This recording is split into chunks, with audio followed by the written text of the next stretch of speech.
Welcome, everyone. We are back. It's Bryant and Kenny. How's it going, Kenny? I'm good. How you doing? Doing pretty good. I'm pretty excited. There's been some things that's happened along the way, and it seems like, if you've seen the title of the show, it's rigged. What is rigged? Sure is. Is the story? I mean, Is the couldn't story? it could it be more rigged? Well, I appreciate it, and I really want to talk to you about it because I'm really curious. So, before we get too far away, let's jump into the chat. Let's yell at everyone, right? No, we're gonna shout everybody out. We got Carcast, we got Niner Tiger, we got John LaJoy, Tony Culp, Bebop Jones, and we got Tommy Huxley. All Sweet. right, so thank you guys for coming. Appreciate you all. So, Kenny, how's your how's it looking right now? We need to recap what's been going on the last couple of days with all the winnings and stuff. So where do you want to start? Week 18. Uh, How was your pick'ems? I don't really do scores or pick'ems. I just kind of enjoy the games, as you know. That's why I don't really come and pick anybody in the pick'em show, but I am watching. Mm-hmm. So, yeah.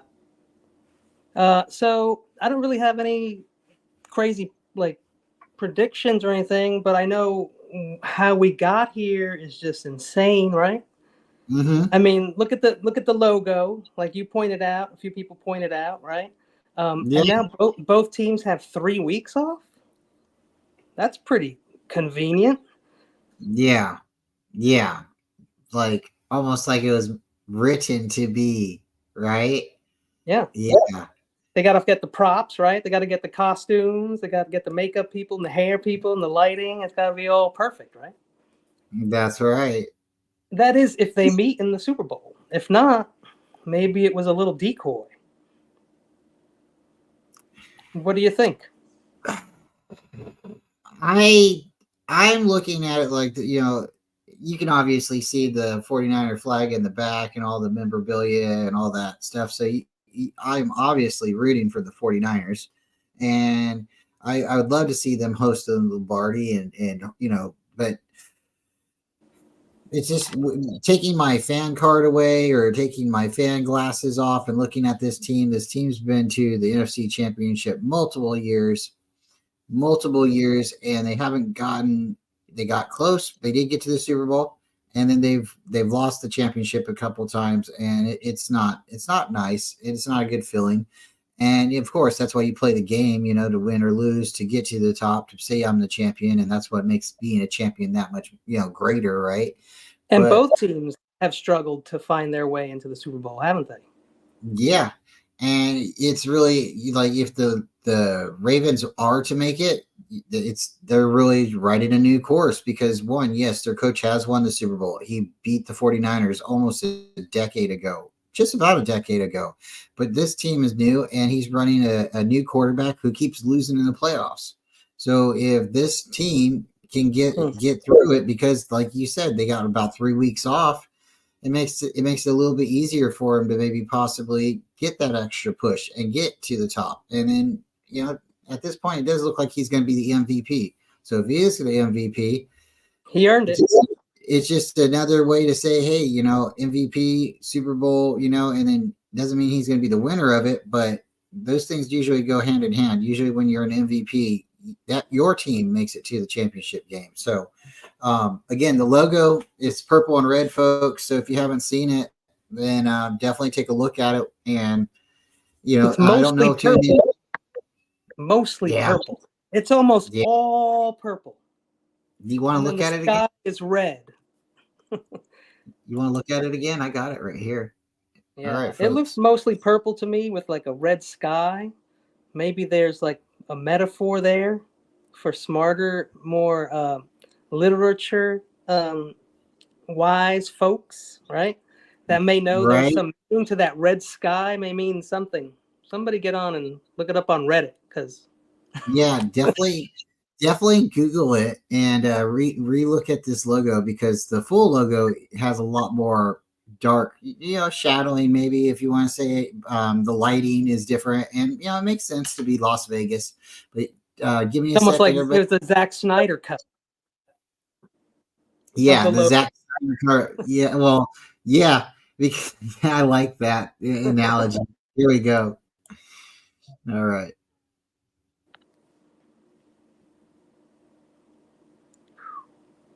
And right there at the bottom, folks, that's the purple. That's the Wow. purple and red. So, I mean, there's a chance it could be the Buccaneers that get it to the Super Bowl, but Hey, remember if we talked about one of the first shows we did. We talked about Tampa and Baker. Don't forget, Baker could have stayed on Cleveland. He'd be right where he is now. You just, you know, you see him a that's bunch what of times. yes, yes, and I like what you're saying because Baker was doing really, really good with the Browns. He just had a shoulder injury right there at the end, and he Yeah. played through the shoulder injury to begin with. It's just at a point Look, he and loved. being a QB is like the hardest job. There's nothing like that on a basketball team, right? Or on a baseball team, is there? No, I don't think so. I would say like baseball, you'd have to look at a pitcher being pretty significant to the Yeah, team. But then when you absolutely. say how many pitchers that they can have, maybe Right. for like You're absolutely right. maybe for like a smaller team, like when you're in, Pee Wee or not Pee Wee, but what is it, Pop minor league, Warner. Pop Warner, yeah, that's football too, right? And you can show I didn't play baseball, but even going into like high school and stuff, you might have a couple of pitchers, but maybe ideally one for the whole game or a starter. But you start getting into whereas the minor league and you start going into major league baseball. How many pitchers do the San Francisco Giants have? I don't know, but it seems like After you got they to got like carry 5 to game. 7 starting pitchers and a bunch of Yeah. middle relievers and then a closer. And I Yeah. get it. You don't want to burn out someone's arm and stuff like that. They're throwing the ball pretty fast and hard. So for 3 or 4 innings, the guy's doing it, and the next guy comes up, and there's how many games in baseball? What 160 games or something like that? It's really crazy. 162. Last time I Yeah. watched a long time ago. I kind of stopped watching baseball a really long time ago. Yeah, I think a lot of people do when it came down to that strike that happened in the '90s, and then they tried to do it again, and it didn't help with the steroids ordeal, but that sure did make a lot of people watch it for a little while. Mark McGuire, Sammy Sosa, and Hey, Ray that's Bonds. what I was watching. So I remember watching the California Angels and the San Francisco Giants in the World Series. That was pretty fun to watch that. wow. But anyways, some things are meant to be, right? And taking for example, like that, the Giants and the A's both playing in California. It doesn't really make it fair for the rest of the United States to tune in and be really excited about that game because that game's kind of one-sided for one side of the country's fan base, basically, right? Yeah. So when you have like a fan or a team on one side of the country, like the San Francisco San Francisco 49ers and the Baltimore Ravens on two different sides of the country, it's going to bring that many more people closer and more excited, maybe interested in that game. So conspiracy theory. That's Well, our first. speaking of that, I think we touched on something like that before too. Tampa Bay getting to play at home for the Super Bowl, right? Wasn't that the COVID year? Yeah. And where did they play? What state? With Did they Tom play? Brady, It was Florida, right? Florida. They had real lax COVID laws. Everybody could go to the game. Everybody could play in the game. Everybody, it was like almost like the 9/11 game with, it wasn't a 9/11 game, but it was Tom Brady, the year that 9/11 happened. And all of a sudden the Patriots are like popping into the Super Bowl like that. There's a lot of good years. They were fun years to watch, but they just seemed a little more like wrestling scripts. And I feel like that's where we're headed this year, right? Like, what are we looking at? We're looking at Goff going against his former team, right? Matthew Stafford going back to Detroit to play. Then we got Tyreek Hill going against his former team, and another one, Mike McCarthy going against his former team. Yes. Does that sound pretty convenient? Is that the kind of thing that happens all the time or ever before? I couldn't tell you ever before. Seems pretty. I've seen matchups, and I think we both have seen matchups that's happened in the past. But for as many matchups, it just seems like, and maybe it's just easier to be able to walk through and find all the mulligans, or walk through and find all the, what is it? What do they call them? Like the Mickey Mouses. When you walk through Disneyland and you're supposed to look for all the different shapes of Mickey Mouse, they're all everywhere. Everywhere you look around, you can find There's like a Mickey Mouse logo head, the little ears. Yeah, another little not a thumb. It's not a thumbnail. I'm looking for the word, but it's when you catch one of those, inside jokes inside a Easter egg. Easter egg. Thank you very much. Go. Yes. So yeah, it's what I just think it's really neat. But Carcast wanted to know what the topic of the show is, and it is conspiracies. It's conspiracies about the NFL, and we're gonna get into that. But we were gonna just talk about who's gonna win these games on this weekend real quick, and then we were gonna get into the stories. Yeah, because Kenny and me don't get to talk all the time, and it's been a couple of weeks since the last time we talked. So we just, I'm enjoying a cup of coffee and enjoying everybody here, and appreciate you guys for coming. You've all had Bryant all week, but I just got him now, so I get to talk football with him for just a little bit. No worries. Okay, so real quick, let's run through the 18 games. I'm going to just get your opinion on it real quick. Okay, let me open up the bracket here. Go ahead. Cleveland and Cincinnati. This is the Week 18 picks, and we'll just run through last week's games, and then we'll jump to the playoffs. The Browns and Cincinnati. Cincinnati won. Are you shocked? I feel like the Browns, they couldn't move, right? They couldn't move up or down, so I don't think that was a real game for them. I don't count that loss as anything, but the same as our loss, the same as the Ravens' loss. That's what I would count that game as. And the Bengals didn't get into the playoffs, right? Right. It didn't affect the Bengals at all. Just pride. And the Browns, they played a backup quarterback. It wasn't Joe Flacco. It was Driscoll. So, okay, moving quickly. Detroit and Minnesota. How do you feel about that one?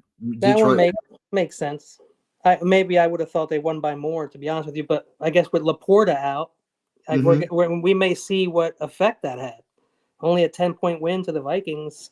That may not cut it against the Rams. You better score, because you got to keep up with Puka and Koopa and Stafford all day.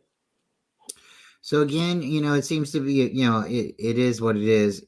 Every year they seem to have all the games, division games where, we just talked about it. Cleveland and Cincinnati, they're in a division.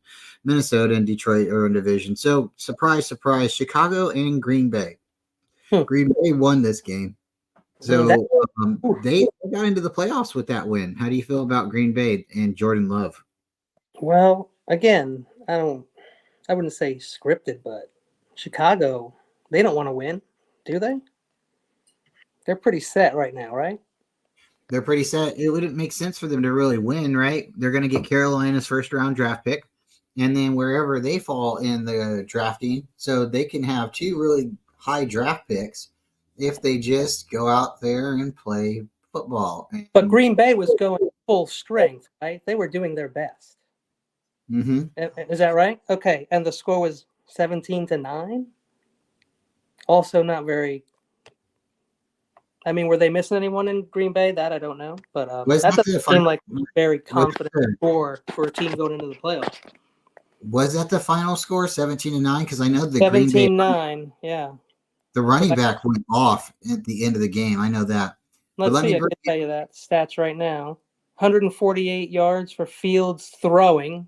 That sounds about right? Mm-hmm. And you're talking about the Packers running back. 111 yards, 22 rushes. I mean, that's pretty what a running back should do, if you ask me. But maybe, what else? Did he also do something catching the ball? 30 yards receiving. So it wasn't almost under 50 yards for the day. He just was very effective, it seemed like, at the end of the game. But let me bring in our special guest, our good friend. Hey, look at this guy. What's going on? David, how are you? I'm good. Right on.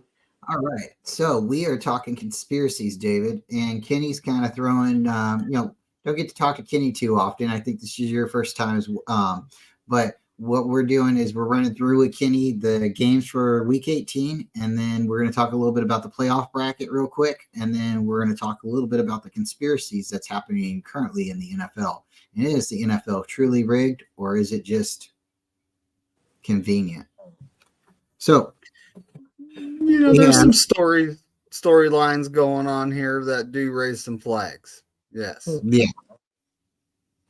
Yeah, really, really, like it's like really, really. So, we're gonna move on to Jacksonville and Tennessee. In this game, Tennessee won, and it's surprising that Tennessee won because Jacksonville needed to win. Sadly, they didn't win, and they fell out of the playoffs. It's really funny because the game prior they had CJ Beathard play and he got the game and he got a W, right? Well, Trevor Lawrence, who's a good quarterback, comes back in and he played really well, but you can't always, like their stats on wide receivers when there's an interception because of them there should be some kind of asterisk or something like that goes. There should be something that says, "Hey, there was an interception, but it wasn't on the quarterback." And again, but whatever I guess happened, that'll be pretty tough to keep track of on a stat sheet, though, right? You'd well, basically have to call it a completely different stat at that point. yeah, that would be a good point. That would be a really good Which point. we're Like capable of doing. maybe you could label it quarterback INT or wide receiver INT. Maybe you could do it. I don't know, but Call it collateral damage. The collateral damage rule. So, hey, speaking of that, very quickly, the game. What we were talking about? Tennessee and the Jags. That injury to Trevor, that looked totally fake to me, and that's like his third injury this year, right? Isn't that the third time he's been in and out of like games this year? He was out right after us, wasn't he? I think he was. Yeah, and then he came back, and I think maybe he only went out twice. But this injury, you watch that, go back. I know we don't have that. We'll have the ability to do that soon, I hope. But play that clip, and if you look at it, it just doesn't look like he really hurt himself. I don't know. Maybe I'm just going crazy, but it looked like a fake injury. And the other injuries, I don't know if he was injured last time. Remember, he was supposed to be like out and hurt really bad, and then he comes back. I think Jacksonville or the office, the front office there, they angered somebody in the NFL, and midseason they were like, "Nah, we don't like you anymore. We got to teach you a lesson." Yeah, they fell out of favor. Or it could be the 49ers, right? Like after a team plays the 49ers, what happens? Ooh, the quarterback goes down. That was like last year, right? This year is almost like the Niners give a blueprint to the rest of the league on how to, attack. And, it almost seems like it happened to the Jaguars because they were an up-and-coming team until they played us. And then they lost a bunch of games in a row after that. And then the same thing happened to the Philadelphia Eagles. But what's funny about, and it's not funny, it's like sad. It really, really is. David, what happened to Tennessee's coach? He got fired. Somebody's got to pay, right?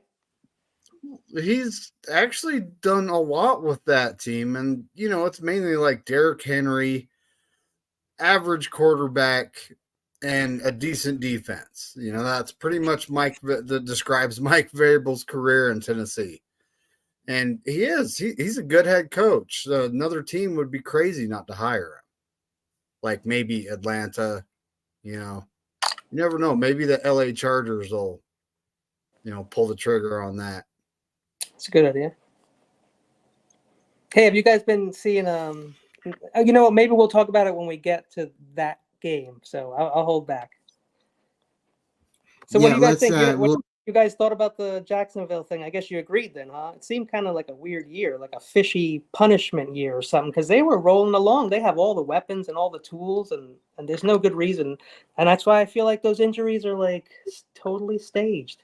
Man, I'm gonna get like such a weird reputation online for being so conspiracy ridden. I tell you what. No, I think we're on to something. It really David can confirm this. David can confirm this. They listen to us. When the first XFL came out and then it just went away really fast. It was almost like the NFL was like, "Whoa, this is too fun, way too cool. way too exciting and like way too like raw. This can't go on. So they ended the XFL, stole the camera, right? That was Jim McMahon. That was McMahon's idea. I forgot the guy's first name, but you know, the guy who does the WWE.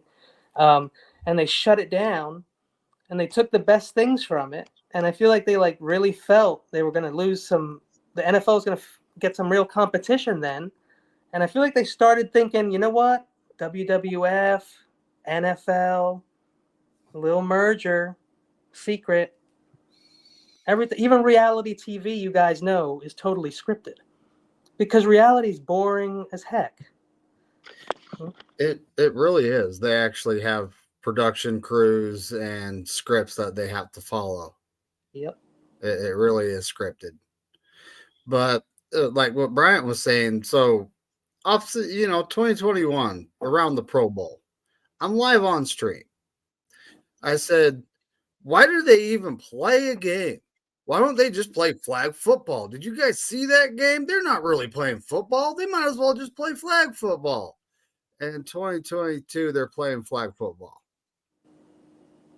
That's the satellites, David. There are satellites over your house, just like there's satellites over our houses, Bryant and mine's, and they take our best ideas because if anybody can come up with a great idea, then those guys that can't come up with great ideas aren't going to make as much money, right? That's why you never see any new movies or any new fun things. Everything's got to be the same and boring, or else it's just too hard to compete. Well, it's kind of like the NFL, and in my opinion, since Roger Goodell took over, they're all about the storyline. Like he took over way back when, John Elway rides off into the sunset, winning a Super Bowl, right? Then you have Jerome Bettis retiring with the Steelers. When he announced that, they were not in playoff contention. Then they won out, had some things go their way in the playoffs with the referees and the flags. And they win the Super Bowl. There goes Jerome Bettis into the sunset. Super Bowl winner. What a storyline. 2012. Ray Lewis is retiring. We end up in the Super Bowl against him. Who won that game? Right? Don't want to think about it. That's just a few examples, folks. It's something to think about, and it really truly is. Okay, so let's move to Houston and Indianapolis. Another weird, strange game that had playoff implications on the line, and because of the game, we get a Cinderella, a story that is really only truly here because of the football gods, maybe, because that's really what we want to see, right? So Houston played Indianapolis. Gardner Minshew is let's just say, one hell of a quarterback. He was on the Eagles last year. Then he makes it to the Colts. He somehow gets a starting position because of injury, of course, but he navigates his team through the season and did pretty well. I'd be interested to see where he goes next season if the Colts weren't smart enough to lock him down for longer than a 1-year contract. But Houston came in and they have a new up and coming quarterback. He's a rookie, CJ Stroud. Kenny, what's your thoughts? Houston won the game, but your thoughts on CJ Stroud and even Gardner Minshew? All right. First of all, those two teams this year, call me nutty, they were the most fun. Like, I really enjoyed watching both of them. I didn't expect much from either one, and they entertained me, so that's very cool. Minshew, I've always said is no starter, but after this year, I guess he's certainly as good as maybe the bottom 10 quarterbacks that are starting right now. Yeah. And what else did you ask me? What do you think about CJ Stroud? And CJ Stroud. I love CJ Stroud. Look, you can't like Brock Purdy and say you don't like CJ Stroud. Like, that wouldn't make any sense. CJ was so good. I mean, he didn't put up Brock Purdy numbers or have Brock Purdy wins, but he had nothing to work with. CJ Stroud's the Texans quarterback. Yeah. Yeah. Oh, well, I mean, I guess you could say he had things to work with. I mean, not like we do. So. Oh man, he's just wow. He's got the ability just to really fling that ball. I don't know if he can throw, if Brock Purdy can throw as deep as CJ can, or as Yeah. as talented. He may But not have to, because if he throws it faster or sooner, and he hits Ayuk in stride, it's just as good as throwing it another 25 yards. yeah. But the way there's Um, just something about it, like CJ Stroud really does make it look easy. David, what do you think? Are the Texans we'll get into the playoffs here in a little bit, but CJ Stroud definitely looks like he's going to be a good quarterback for Houston for upcoming years to come. But Indianapolis, do you think Gardner Minshew gets away? And if he gets away, where would you like to see him go to in the league? Atlanta needs a quarterback. The Commanders, there's plenty of teams that need a quarterback. The question is, are they willing to, lock him down and sign him long term and build a team around him? Because if you put talent around the guy, he's going to be better. That's just a Yeah. fact of life. Any quarterback in the league, look at Mahomes this year. They're like, oh, Kansas City's not the same. Their wide receivers led the league in drops. So no, they're really not the same. And do they really have a great? I know Pacheco's good, but is he like? I mean, maybe I don't know. Is he like Henry or CMC or somebody like that? I would say he's Pacheco, more like a he not a big Marshawn Lynch, but he kind of runs like a Marshawn Lynch, Okay, pretty good. but he's not a bruiser like that. So he's more like a CMC in a way. But if that makes sense, he's not a Derrick Henry. He's not going to run down the middle of the field on you. What do you think, David? I think he's a good receiver out of the backfield. He's an excellent running back. He hits the hole. He has breakaway speed. He's kind of like Jonathan Taylor of the Indianapolis Colts. More like him than anyone else, He looks little and skinny to me, but he gets through the. So that's why I don't know. I don't really know much about him. So I always admit if I don't know something.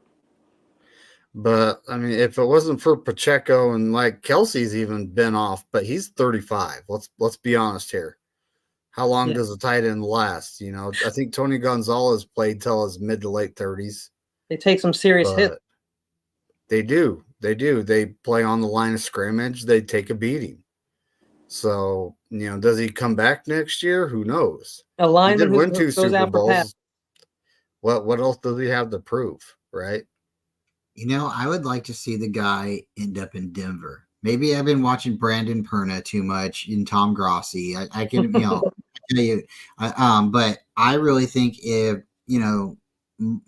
Minshew was to go to Denver, they could use him in Denver for maybe 1 or 2 seasons, maybe as a bridge quarterback. But they have enough talent right now for him to be able to, really, really work. But you have to think about what kind of offenses, players fit into best and what kind of things that they can work around and adjust to. So I like the idea of Denver, but I would be interested to see him in Seattle. Sean Payton could definitely work with Gardner Minshew. Yeah. Look at Drew Brees. Drew Brees didn't have the biggest arm. Right. He's like Purdy. He made it up with timing. Had excellent timing. He didn't have a weak arm. It was around mid, but he was timing and accuracy. That's how you make up for not having a strong arm. In that Texans game, though, C.J. Stroud, he rolls out to his right, scrambling. Looks like he's throwing the ball away, and he's not. He threw it to a receiver. I was like, honestly, when it comes to all the Ohio State quarterbacks that have made the NFL, we're talking about 19 quarterbacks, folks.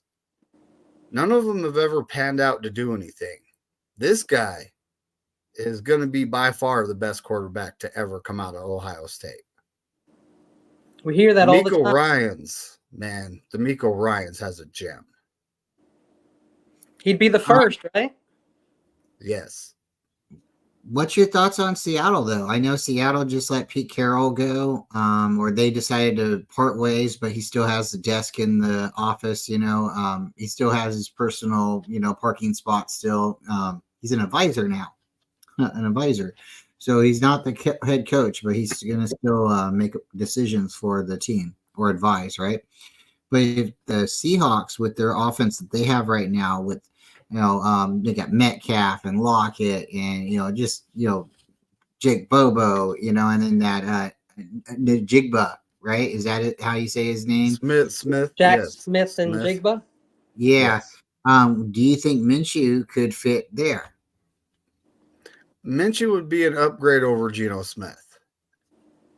Geno, the reason he made the Pro Bowl is because of Lockett and Metcalf. And he's going to be their Achilles heel moving forward. When it comes to who's going to coach him, who knows? Pete Carroll, what do you do with a coach that you've had that long? And, he's beloved by the team, by the fans. You don't just fire him.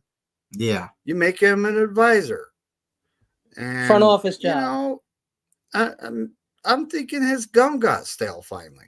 He said, "No, I'm done. I can't chew gum on the sideline anymore. I'm done."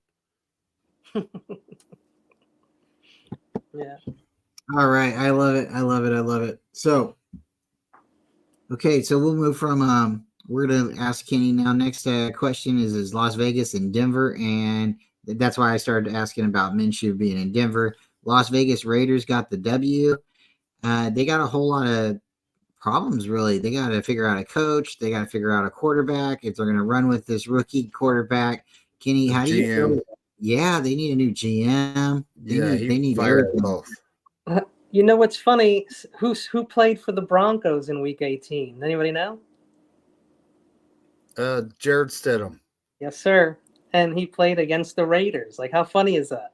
They could have kept him. There was nothing wrong with that guy. I actually like Stidham. I would stay with Stidham and maybe draft a rookie, to be honest with you. I think that would be fine. Minshew going to the Broncos after Russ? I don't know. That's tough on Minshew, isn't it? He's already been asked to like climb up the ranks and like finally get respect as a starter, and then you're going to put him in the Broncos, who is like, they have to win. They have to do well. And I'm going to tell you right now, like I always said, I don't think Minshew's a starter. So if you put him in that high pressure situation, I don't know that he succeeds. Stidham, though, I feel like he doesn't care. He just would be psyched to start if he got all the, first team reps, all off season, all training camp, got with they got a lot of good players in Denver on offense. Judy's there, right? And Mims is there. They got Cameron Johnson. Sutton. Cameron Sutton, he's their best wide receiver. Pretty solid team, right? And Stidham, we watched him play. I mean, and I don't want to call him as good as Brock Purdy, but he could have been that day. He could have been Brock Purdy that day. Although we've had Mariota look like Brock Purdy against us sometime on days. So we can't go by that. But we've seen him play a really good game. I don't think any of us saw that game last year and we're like, nah, that was luck. That was trash. I mean, he looked like a solid player. That's what I would do. But I don't, I'm not a GM or I don't run a team. And I like to save money. So I would keep Stidham and get a rookie. I'd like to really think, I would imagine there's going to be a book out one day. But why is the honeymoon over? The divorce has happened. Why, it's almost happened, right? It's almost official. Russ is almost packed and out the door, right? So Sean Payton came in and Russell Wilson and him are not getting along. So is the athleticism in Russell Wilson gone? Is he a one-trick pony? Is that what they figured out in Denver? Or is he going to go to some other team and have a resurgence and be a dominant quarterback on another team with a different squad? I don't know if that's necessarily going to happen, but if Minshew did come in, I don't think that there would be so much pressure on him. I think there would be almost like a fresh breath air as far as, hey, we have a new quarterback that we're going to believe in, and he might have limitations, but he's not this guy that we just sent packing. And we don't like that other guy. F that guy, right? And that's basically what it's going to be like. It's like, we don't want that guy. Hey, you got a cool haircut. Come on in. Hey, you play in cutoff jeans too? And they're going to start looking into his personality. And I think they're going to have a Minshew mania thing that would happen. Personality-wise, wherever he goes.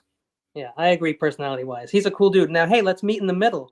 If you and I were GM and owner or whatever, I would say, well, let's keep Stidham and let's get Minshew. Yeah, because it won't cost you much at all. I think you can afford both of them. But they're both pretty good, and they're both, I feel like they're both cool and good guys, and I feel like they want to learn. But is that enough? I mean, again, Denver after what just happened. That's why Russ is gone. The money, and the pick and the investment in Russ, a guy he's robbed incredible. them. And then he just $150 million. He robbed them. Yeah, I can't do that. I can't pay anybody that. I don't care. Brock, and look, this is just me.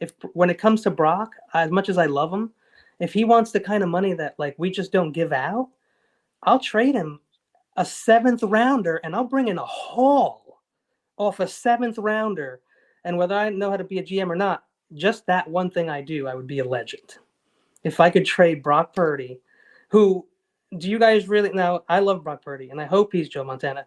Do you guys honestly believe Brock Purdy is going to have the kind of career that Tom Brady or Joe Montana had? I don't know. I mean, can that be, can anybody really say when it's going to happen or when it's not going to happen? Hard to reproduce. So that's my point exactly. You take a 7th rounder that you had for this, for 4 years. All right, just do it in the 5th year. And you had 4 years of Brock. And hey, if he leaves and becomes the greatest quarterback in the world, you look like an ass. But how cool is it to turn Brock, a 7th rounder, into 2 firsts, 2 thirds, and a player or something like that? You don't think that's not going to help? And look, we've heard it. It's all the players around Brock, right? And David pointed out, KC, Mahomes now doesn't have any wide receivers, and he looks totally mid. So I would pull that. We're not going to get into this stuff now because this is like a whole other show of hours long. But, that's just me. That's what I would do. I like to save money, like to do crazy things. I would be a weird owner, and people would like that. And I could be 5-12 every year, and people would hire me every year. Just because I make fun. I could go work in Vegas. I could be in Vegas for the next 40 years making terrible moves. But it's exciting. We can get into that. How does he his job for 40 years? He's made just some incredible moves and some disastrous moves. But hey, that's still 50-50. 50-50 in baseball. Can you imagine hitting 500 in baseball? 50-50 in football, not so great, but it does get you to the playoffs maybe half the time. All right. We got Gannon Brown. Gannon Brown came in and he said Brady shouldn't have been a 6th rounder. Montana shouldn't have been a 3rd rounder.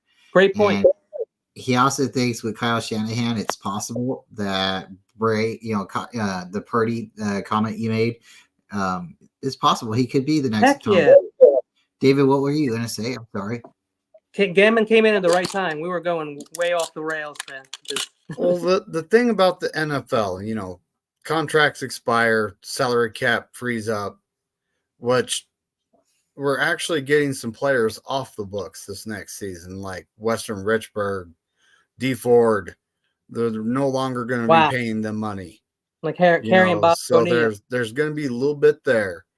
And then by the time we have to sign Brock, is Trent Williams still going to be around in his hefty salary? I'm thinking not.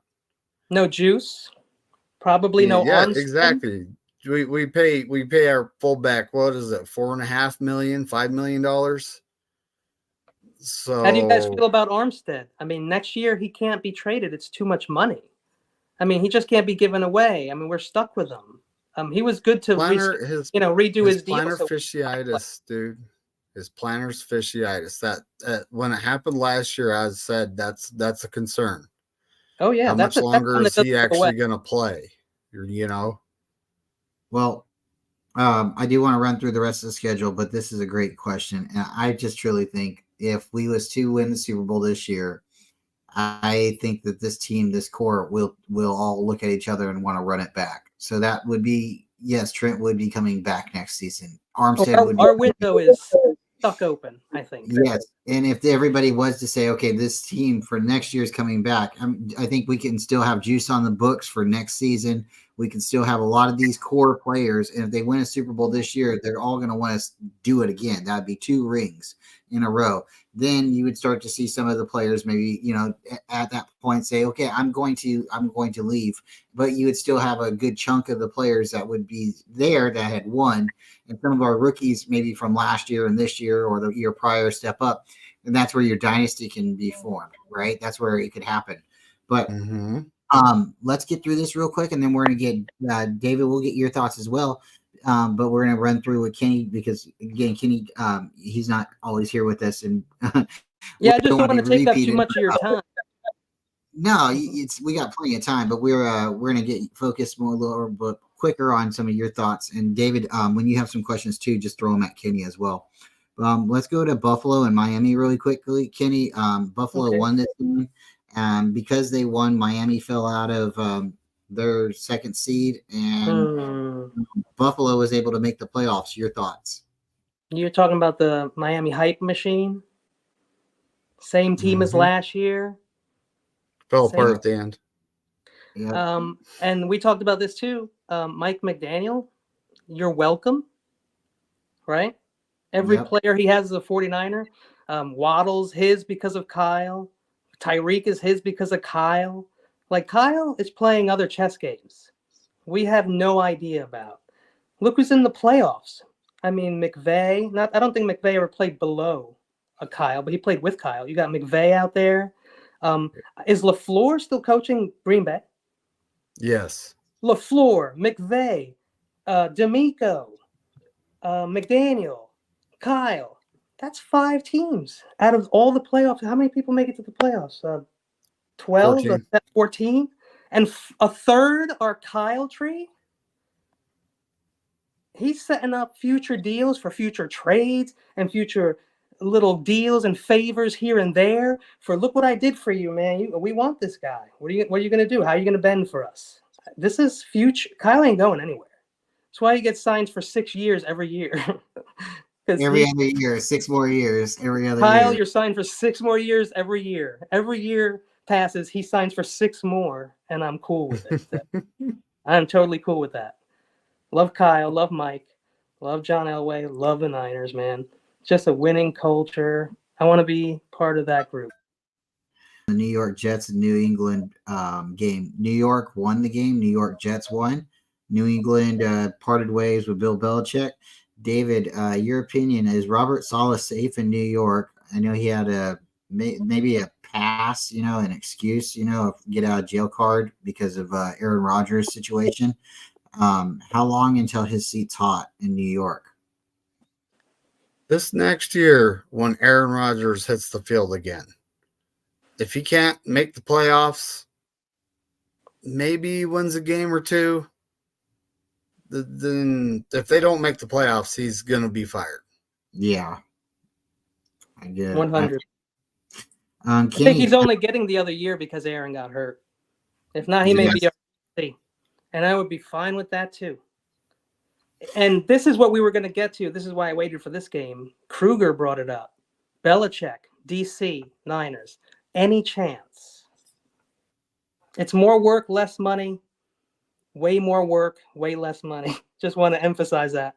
Well, I guess the money, we never know. But the work is a lot more work. But if he could just... Hey, I even thought about Carroll. I thought he was let go, and I was like, well, bring Pete here. What the hell? That's just greatness, man. I don't care. Pete doesn't need to be a defensive specialist to be our DC.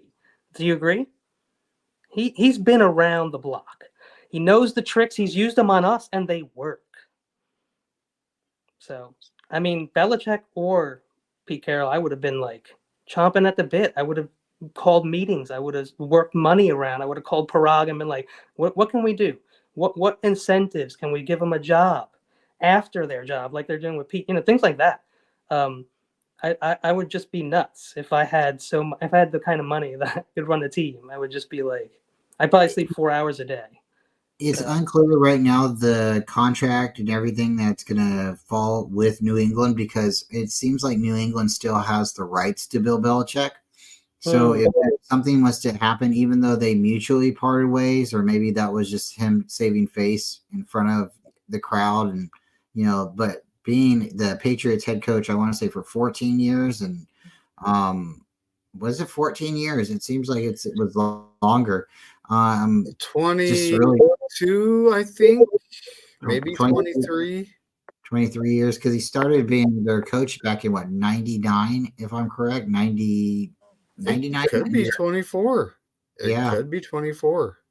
But he's been around for a long time, so they did better treat him nice as he's leaving, for sure, because that's he built that new stadium for him. It really truly was him. Sure, he had Tom Brady, and Tom Brady did it, but he was the one who kept the salary cap together. He kept the team together. He kept, he might not have a bunch of players or coaches that went from his place to another place and succeeded, but he got what he could get out of them, with them in their time with him. So, well, remember, a lot of the Super Bowls that the Patriots probably have are because Tom Brady's the kind of guy who would take a pay cut. Yeah. And more people should do that, because, not to be a jerk, and I know you want to get all the money that you want, but the average person makes nothing, and they survive, and they're happy, and they do fine. So you bitching about another 2 or 3 million just makes me sick. Work with the team. Make them sick. Be good. Be a dynasty. All I care about is winning. If I had to give you $3 million a year for that, I'd gladly do it. Plus that. That's all that matters. And that's what I'm hoping that would happen if the Niners do get to a point where we get to the Super Bowl this year and we run it back, and then next year we get to the Super Bowl and we're on that verge, and now it's that time to pay Tom Brady, the next Joe Montana, the guy we got right now, the Brock Purdy, right? BCB, right? You agree our window is wide open for 2 to 3 years, or no? I believe we have a window open. I can't say how long it will be open, but I would like to say at least 2 years. But there's a draft coming in. There's a draft. We've been saying open. Yeah, it seems like we've been saying the window's been open since 2019. You got the heat on, but you got the window open in the winter. I know what you're doing, Brian. I got you. And it's sooner or later you either have to shut the window and rebuild, or heat up again, reload, whatever you want to say, or you got to open that window all the way open and just let everything out. And when you let everything out, it's got to be for a good reason, right? So okay, let's move on to Atlanta and New Orleans. Carr, man, he must have heard us talking, David, because he showed up. He started that, and I saw you guys in the pick'ems. I remember. I was watching. I don't talk, but I was watching. He put some points up, and Atlanta, after, I don't know what happened at the end of the game, but the coach came up and he said something to the other coach, and then that coach got fired. So that was Jameson, right? That wasn't even the coach. It was Jameson Williams. Jameson Williams, right? Isn't he? Winston. Yeah, wow. I used that guy on my fantasy team 10 years ago, as the third guy. Anyway, they went off, and the Falcons, what a bummer, man. These guys are just so inconsistent. They should have been at the top of that division. I actually watch one of the Falcons creators a lot. I don't even care about the Falcons, but he's just a good guy. The Dixon Way, it's called, if you want to check it out. But he does cool streams, and I watched games with him, and they're just so disappointed. We're so lucky as 49er fans, man, because other teams just have it so bad, and they're embarrassed on a yearly basis, and you can't even put a shirt on of your team in some cities. It's embarrassing. So we should be happy. Like the Chicago Bears, that's a prime example. And Detroit, there are just teams that they haven't won since 1935 or something. It's just crazy. All right, so Atlanta lost their coach, and that might be a good thing. Now they're talking about, Atlanta and Tennessee should swap and tell the team, what's the difference? This is the point that we're making. Dude, you can leave from this guy, but maybe he just had a bad year, the way a baseball player has a bad year. or a football player has a bad year. It doesn't mean he can't coach. I just don't see it that way. Some people are, pretty bad. I'll give you that. But most coaches are just coaches, And look how many openings we have now this year coming up. There's a lot of coaching job opportunities opening up. Does that seem like a good thing or a bad thing? I got a quick fix for Atlanta. I just thought of it. I don't know if you guys are going to like it, take it or leave it, but it kind of it'd be really funny. So the next coach for Atlanta, Ron Rivera. He's already coached for the Carolina Panthers. Yeah, he doesn't even have to move. He could just drive there. Boom, right? He'd be right there. And yeah, I don't think that would be too bad. I don't think that would be too bad at all. He's a defensive-minded coach. Atlanta's got I think that could work out really good. Riverboat Ron. We'll see what happens. Okay, who's their quarterback then, Bryant? They got Ritter right now. Yeah, are they going to roll with him? People are projecting maybe Russell Wilson comes to Atlanta. So I heard once this year. What's that? I heard him say Kyler once this year could maybe end up in the Falcons somehow. Yes, I've heard that too multiple times. Kyler wants to go to Atlanta, and that would be kind of crazy. Really, really crazy. Leave one bird team for the next bird team, and it's almost the same color uniforms and stuff like that. I mean, like you'd almost get like, wow, that could really happen, huh? Okay.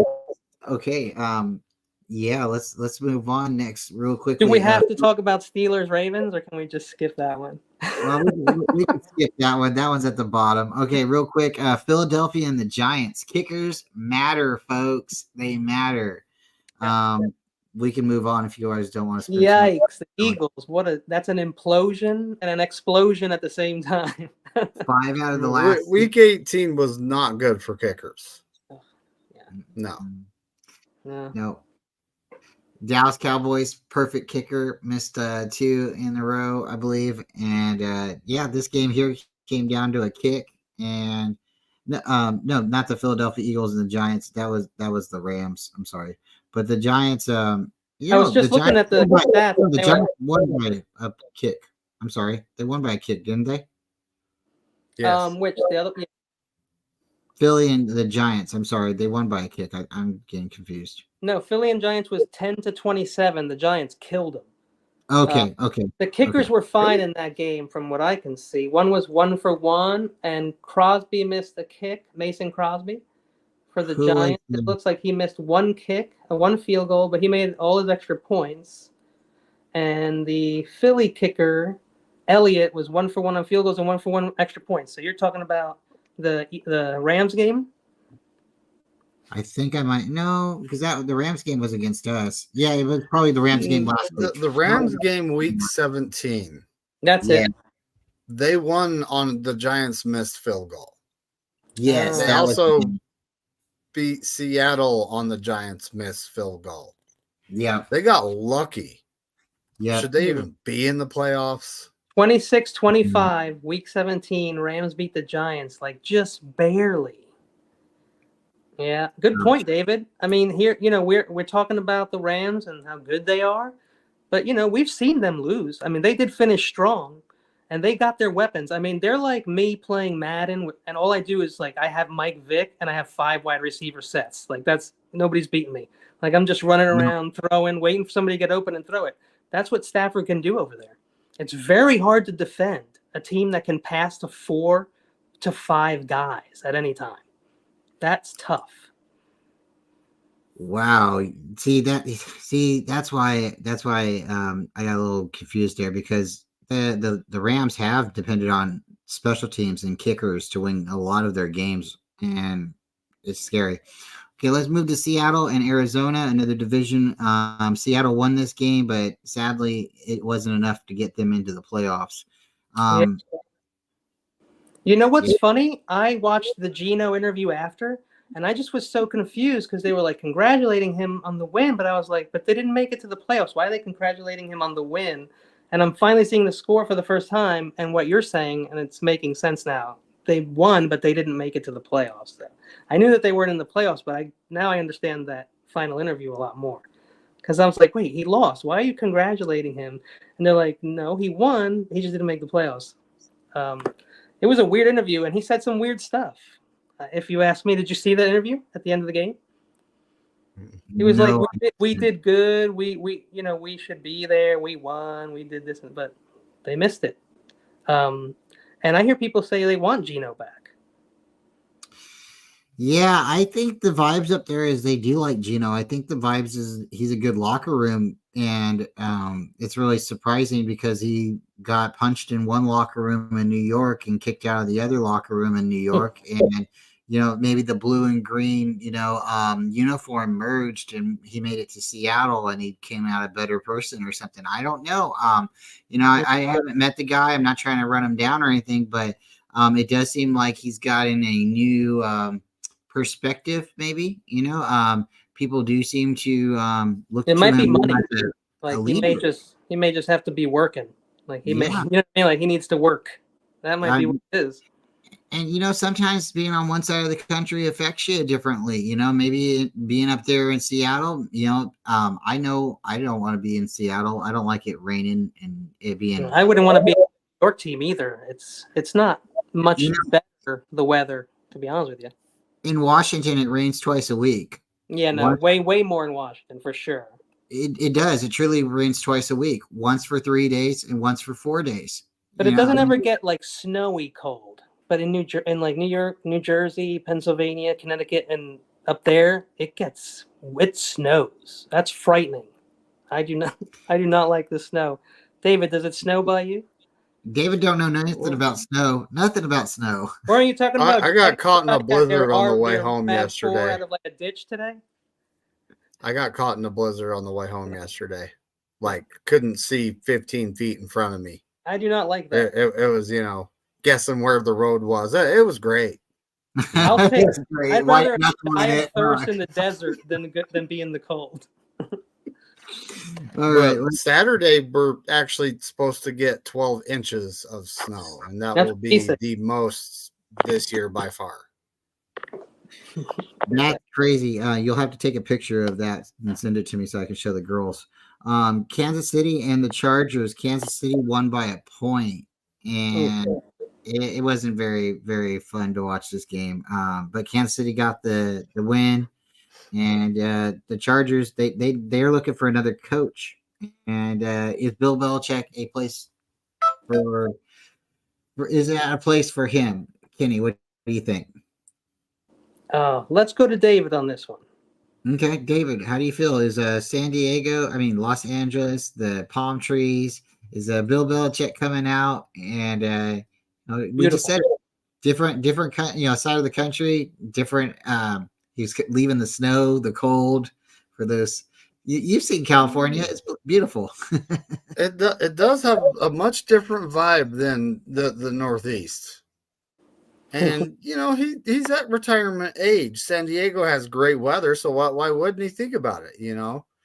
But they're looking at interviewing Steve Wilkes, and I hate to say it, but are they serious about it, or is this a Rooney Rule thing? I was just gonna say that's a good question. Is that what's going on with Wilkes? Are people just like everybody bringing him in to like do a check mark? Because that's awful. Don't bring me in to fill your quota. Like it's bring me in. I honestly, I don't. I mean, it's like, why interview a guy if you're not gonna hire him? Absolutely. You better pay for the plane ticket, his hotel room, but you could do that while he's out there. Yeah. You better treat the guy great because you're just using him to check off a box. I guess you're right. If they want to bring me in, give me a little vacation, that's cool. And set me up in a nice place or something, I guess that's okay. But to bring me in with no intention of hiring me because you're forced to, I don't think you could just call me and be like, listen, we're not really interested in you as a head coach. We want to bring you in to check a box. How do you feel about that? And I don't think anybody would do it, to be honest with you. And when it comes down to it, there's all kinds of teams like DeMeco Ryans. I'm all about diversity. DeMeco Ryans is a great coach for sure. The guy in Miami, I did not know that he was a minority until after Mike McDaniel, he I think signed he's there and we got the he's comp Spanish. pick. I had no idea. Yeah. You know, and I don't think it's anybody just knew. one. I don't think anybody knew, David. I don't. I really did. I think everyone was like, "Huh?" Mike did go to Miami, and Miami is like mostly Spanish They people. reached for that one. They really Yeah. reached for that one. Okay, so let's But move on. yeah, I don't like the Rooney rule. I mean, a good coach is a good coach. It doesn't matter who they are, what they look like. A good coach is a good coach. For Yep. sure. Yeah, they're definitely doing a little like Latino thing though in Miami. Isn't like Mark Anthony and like Jennifer Lopez and like all these Spanish people like involved with the team and investors and stuff? I mean, it makes The sense. reason, Miami the is reason very. I got that look on my face is: have you ever seen Jennifer Lopez's husband? Which one? Yeah, which one? Look at a picture of him right by Mike McDaniels. Oh, they look the same. Oh, it's Mark Anthony then. Yeah, They look. Spanish guys are They usually. could be brothers or like twins. They could be. A lot of Spanish men are very skinny, very petite, like nice hair, like men. They're straight. I'm just saying that's what they look like. I got plenty of family members that look like that. So we're half Spanish and half European. So too funny. Okay, so the game that we probably wish went a different way, but again, injuries didn't. We lost one guy, but for the most part, we got out of it unscathed. I think someone's reputation is starting to affect them, and they're getting a bad,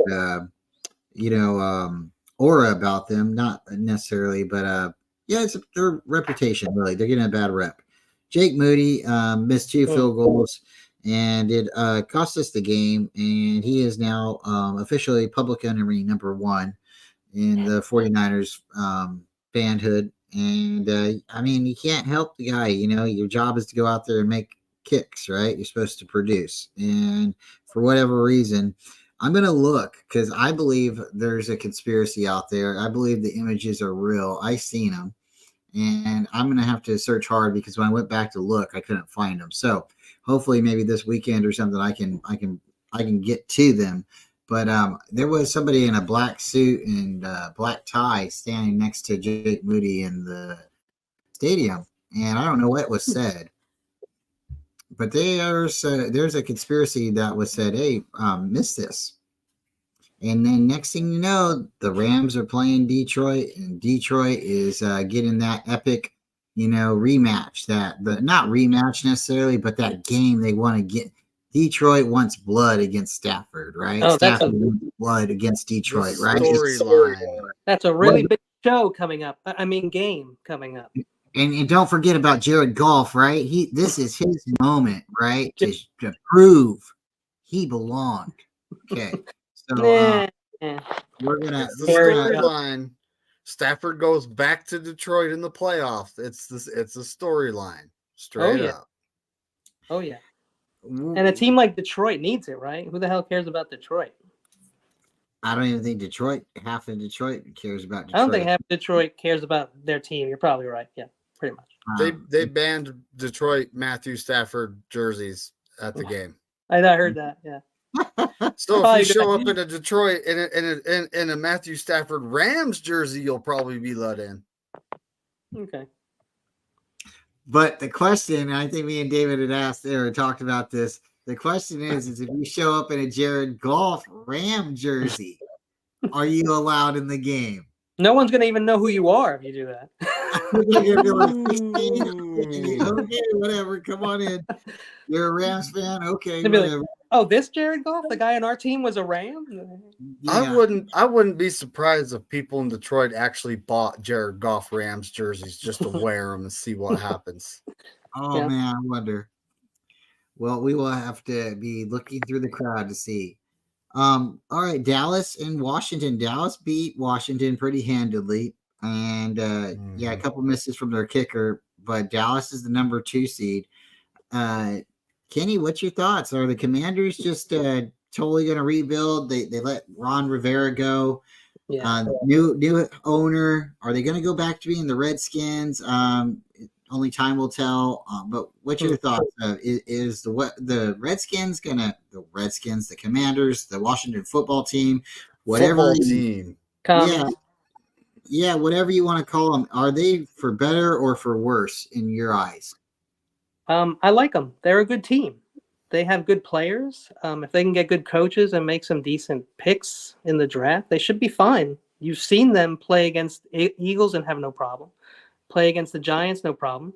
Play against the Cowboys, no problem. They can sneak into the playoffs just next year, if you ask me. I agree. I think they got a good squad that contends. They are Who do a you got to team. beat? You just got to beat the Rams and the Seahawks. There's really no other teams anymore that get into the playoffs besides one from each division and 3 of ours. Like usually, well, only 2 this year, but Cardinals, Seattle, the Rams.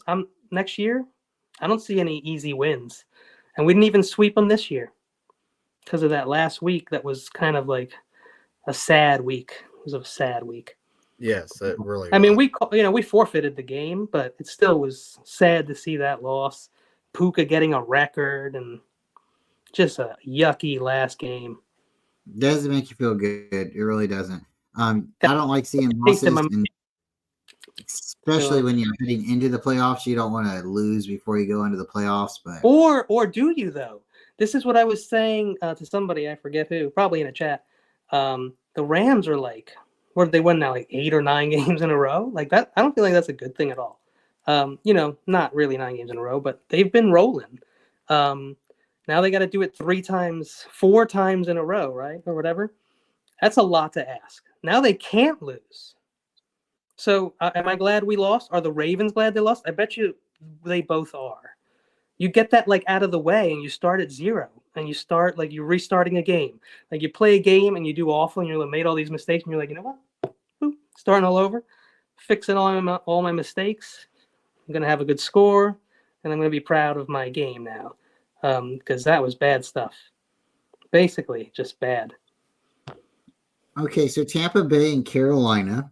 Carolina has forfeited their rights to the number 1 seed to the Chicago Bears. They didn't forfeit, but they've given the rights to it because of their trade that happened earlier. Yep. But I don't think their quarterback's their problem. But it's sad that their quarterback, the record is what it is. I think he'll be starting with a new coach, if I'm correct. I think the Panthers fired their head coach. David, what's your thoughts? Are the Carolina Panthers better or worse? And it seems like the owner wanted a different quarterback. He got this quarterback. This is what he wanted, but it seemed like he should have went after CJ Stroud. And the coach, it sounded like the coach wanted CJ Stroud. Now he's not there anymore. Are the Panthers going to get better from this situation, or are they a dumpster fire in your opinion? The whole organization is a dumpster fire right now. Yeah. And it all starts from the top, from the owner, who's done nothing but make questionable decisions from when he took the team over. So it's kind of like, they picked Bryce Young, the quarterback. He might not pan out just because he's not going to get the chance. Because here he is. He's got the coach that picked him, and you just fired the coach that picked him instead of giving them a chance to build a team. This is something I was trying to explain to this Bears fan, Michael, is, you have a guy for 2 years. That's not long enough to build a football team. It's not. You need 3. Look what Kyle did, right? 2017, 2018, 2019. We went to the Super Bowl, right? Took 3 years to build that team. And I honestly don't see them getting any better anytime soon. I feel bad for Bryce Young at this point because, his whole career rides on this. And now it's all a big question mark. Who are they going to bring in? Whoever they bring in, they didn't pick Bryce Young, right? Yeah. You can't move on from Bryce. He's a quality guy. You can't just throw some kid who was outstanding in college out like that. Not yet. You know, it's like the Trey Lance thing. People are mad about the Trey Lance thing, but it wasn't Trey Lance's fault. He didn't get any reps in school. He barely played games. He was anointed this legend from playing in a D2 school, right? And going undefeated. Big FD. You know, who cares? There's a lot of those kids will never play football. I guarantee, like, most of those kids didn't go into the NFL or ever will or anything like that. That's not real competition, unfortunately. And from what I understand, Trey could have gone to a bigger school and been in a top market, but he wanted to be a quarterback. He insisted on being a quarterback. They wanted him to be, I mean, he's like 6'4". They wanted him to be a safety or a cornerback or something like that. Whatever. You play what you want. Colin Kaepernick did the same thing. He wanted to be a quarterback and nothing else, and he made sure that that's what happened. And that's fine. But getting back to Bryce Young, he's totally fine. You have to give him weapons. I just looked at their team. It's horrible. Okay, you have Burns on the D, right? He had a sack. That checks out. He's a good player. Even in a disaster, he's gonna get you something. And J.C. Horn, who I wish we could have gotten and brought over as a cornerback before the season, before the trade deadline, he had 3 pass deflections in this game. Some people don't have 3 pass deflections all year. Okay, 3 in one game. He had 4 solo tackles. He's out there. Burns is out there. They're working hard. They're getting they're not getting any rewards. It's got to be tough. You have to, like, maybe even trade your first pick and get a haul, seconds, thirds, or a late first, whatever gets you, whatever that pick gets you, that early pick. Even though I know they traded it to Chicago, which is crazy, but their first pick is still going to be decent. Trade it. Get a higher first round, a second, a third, or whatever. You got to work on your team. You got to pay guys a little bit, give them a chance, hungry young guys, and hope that they're like little Brocks and little Warners and little Kittles. And that's your best shot in Carolina. But you need to start at the top. Like David said, you need a good front office. And that's where it all starts. So I like Bryce. I don't want to move on from Bryce. That just seems stupid to me. You have to give people a chance. Give them a chance to get a groove and learn their team and become friends with their team and develop a rapport and get people to trust you. That's how you do it. You don't come in one year. Like what Brock did is insane. That doesn't happen. It's not going to happen for everybody. You got to give people a chance. It's just really sad, and it really depends on the organization, but it's happened to multiple players. You can look at Josh Rosen. You can look at somewhat, if you want to say maybe, I don't know, Johnny Manziel's a good choice or a good example, but it's happened multiple times where, a rookie comes in, they play, and then the next coach comes in, they move off of the quarterback. And because they want something quick. They want instant gratification, but it doesn't work. They want their guy, their focus. I didn't draft this guy, so I'm not going to fix him. Don't come here then. I'm not going to work him. Like, that's what I'm saying. Like, you have to let them know Bryce is not going anywhere. We invested a lot in this guy. Yeah. We would have had to stay with Trey. We would have had no choice if we didn't get Brock. We would have had no choice. And I'm not saying Trey would have gone as bad as Bryce. There's no way. There's no way. There's no way.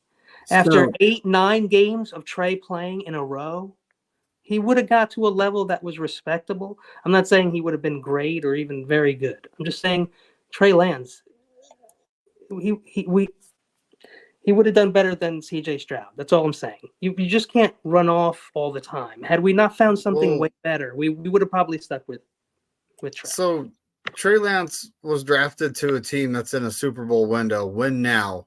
Doesn't have time for the project. And he does. He's got a strong arm. He was working on himself. He actually made vast strides in the offseason. And then he was told that he's going to be QB3. I'm willing to believe he did beat out Sam Darnold too. He did. We all saw him play. He did. And he straight told Kyle, bro, I'm not going to get reps just sitting there as QB3 and with you and the 49ers. Trade me. Yeah. And Dallas gave us the best offer. Yeah. And I know why Dallas gave us that offer, because Dak has what in his career? I think he has 2 playoff wins. He's in his mid-30s, Yeah. early to mid-30s, and he has I think 2 it was playoff wins. motivation. I think it was motivation, David, and I think it worked. I think bringing Trey Lance over there made Dak. I mean, Dak's got to be top 3 quarterback. Am I right? Yep. I would He say did do Lamar, really good this Dak, year. and Brock Yes. are the top 3 quarterbacks this year. So yeah. So this is a thought, maybe a conspiracy if you want to get into it, guys. And after this, we'll just run through the rest of the playoff bracket. But did the league hold the Niners back? I know injuries happened and stuff like that, but was it? It just seemed really weird that our Cinderella story came to an end. If Brock Purdy is to get to the Super Bowl, get the Niners a 6th Lombardi trophy. That's going to be our first Super Bowl in almost 30 years. If he is the one who is the MVP of the game, did he shatter the way that NFL quarterbacks are paid the rest of the league following and moving forward?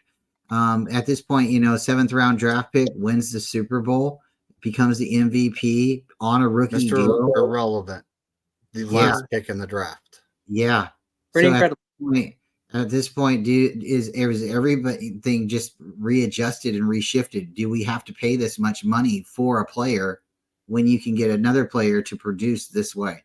And at that point, is it fair that a first rounder who isn't producing getting paid what they're getting paid when you have somebody at the end of the line getting paid what they are getting paid because they're selected last? They're not allowed to get a new contract. They're not allowed to get repaid because that's just the way the rules are. So if this happens, does the players union go to the league and say we have to do something? Something has to change.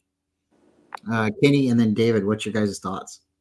Okay, make that question very, very short and ask me again.